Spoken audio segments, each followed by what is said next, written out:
আসসালামু আলাইকুম। চলে এসেছি আমি নীলিমা ফ্রি নীলিমাস লাইফস্টাইলের পক্ষ থেকে আরেকটি নতুন ব্লগ ভিডিও নিয়ে। তো আজকের ভিডিওতে থাকবে মোগলাই বানানোর রেসিপি এবং আমার বাড়িতে আমি সারাদিন কিভাবে আমার মুরগি কবুতর পালন করি এবং আমার বাড়ির সমস্ত পরিবেশ প্রাকৃতিক পরিবেশ আজকে দেখাবো। তো এই যে মোগলাই বানানোর জন্য মুরগির ডিম তুললাম, তারপর গাছের মরিচ ছিটতেছি। এইগুলা দিয়ে এই বাড়ির সমস্ত উপকরণ দিয়েই মোগলাই বানাবো। তো এরই মাঝে বাড়িতে সুন্দর সুন্দর গাঁদা ফুল হয়েছে, এগুলো দেখিয়ে দিলাম। দেখুন আমাদের বাড়িতে অনেকগুলো গাছ আছে ফুলের এবং সবজির, তো সেগুলোর একটু ভিডিও ধারণ করেছি, তো আপনাদেরকে দেখালাম। তো আকাশে সুন্দর চাঁদ উঠেছে, সেটাও দেখালাম। তো দেখছি এর মধ্যে আকাশ দিয়ে রকেট যাচ্ছে, তো এটাও একটু ভিডিও করলাম। তো প্রিপারেশন শুরু করে দিলাম মোগলাই বানানোর জন্য। আমি পেঁয়াজ মরিচ ছুলতেছি, আমার চাচি অন্যদিকে মানে আমার ছোট আম্মু মোগলাই বানানোর জন্য আটা মাখতেছে। তারপর আমার সেজাম্মু বললো দেও আমি তাড়াতাড়ি করে মরিচ পেঁয়াজগুলো ছিলে দিই। তো আমি বললাম আচ্ছা ঠিক আছে আপনি ছিলেন, আমি এদিকে ডিম ভেঙে ডিমগুলো গুলা করে ফেলি।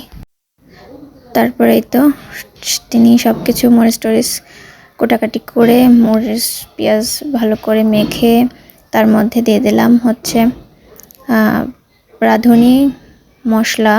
এটা দিলে মোগলাইয়ের একটা অন্যরকম ফ্লেভার আসে এবং খুব সুন্দর লাগে স্বাদে। তো তারপর আমার চাচাতো ভাইয়েরা মিলে ঘর থেকে তেল ওঠাচ্ছে, যেহেতু আমরা সবাই একসাথে বানাবো একটা পিকনিকের টাইপ, তো সবাই সব কিছুই দিয়েছে। তো সেগুলো দিয়েই আমি বানাচ্ছি। আমরা মাঝে মাঝে বাড়িতে খিচুড়ির পিকনিক, তারপর মোগলাইয়ের পিকনিক, নাস্তা এটা ওটা সব ধরনের পিকনিকে আমরা নিজেরা ঘরেও খাই, আবার ভাবি যে সবাই একসাথে মিলেও খাই। এই জন্য আমরা এরকম মজা করে একদিন এরকম মাঝে মাঝে করি। তো এর আগেও দেখছেন অনেক ভিডিওতে আমাদের পিকনিক। তো আজকে মোগলাই পাউডার পিকনিক চলছে। তো সন্ধ্যা হয়ে গেল, এখন আমি সন্ধ্যার সময় গাছের অবস্থা কেমন দেখায় সেটা একটু দেখিয়ে দিলাম। দেখুন তো আমার পাশে খুব নয়েজ হচ্ছে, হয়তো এই ভিডিওতে সেই নয়েজগুলো শুনতে পাবেন, তো সরি। তো সন্ধ্যা হয়ে গেছে, এখন কবুতরগুলো আটকিয়ে দিব।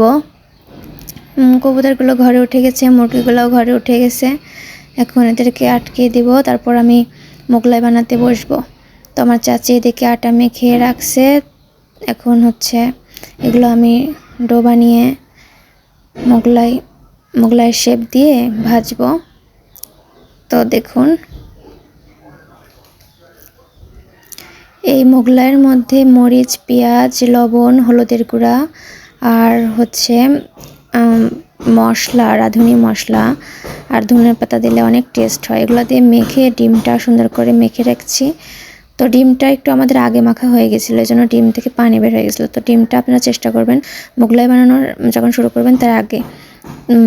আর হচ্ছে ময়দাটা ডো করে রেখে অনেকক্ষণ রেস্টে দিলে ভালো হয়, কিন্তু ডিমটা এরকম করা যাবে না। আমি যেটা বুঝতে পারলাম, এর থেকে পানি বের হয়ে গিয়ে ডিম অনেক পাতলা হয়ে যায়। তো আমার আম্মু এই সুন্দর চুলাটা বানিয়েছে, এই সুন্দর চুলাটাতে এখন মোগলাই বানাবো আমরা। তো আমি এই যে সুন্দর করে শেপ দিয়ে দিচ্ছি আর আমার চাচি ভাজতেছে। তো রেডি হয়ে গেল ফার্স্ট মোগলাই। তো এখন এগুলা কেটে দেখাবো। তো বাসার সবাই এক পিস 2 পিস এরকম করে হয়েছিল, সবার জন্যই অনেক টেস্ট হয়েছিল। সবাই খেয়ে বললো অনেক ভালো লাগছে, এরকম নেক্সট আবার একদিন এরকম পিকনিক করব। তো আপনারাও এভাবে ট্রাই করে দেখবেন। আর এখান থেকে আমি কিভাবে মোগলাইয়ের শেপ দিলাম এটা দেখে মোগলাই বানানো শিখে যেতে পারবেন আশা করি। তো আজকে এই পর্যন্তই, সবাই ভালো থাকবেন। আসসালামু আলাইকুম। আর আমার পাশের যে শব্দটা হচ্ছে এটার জন্য আমি দুঃখিত, আমাকে সবাই ক্ষমা করবেন। আসসালামু আলাইকুম।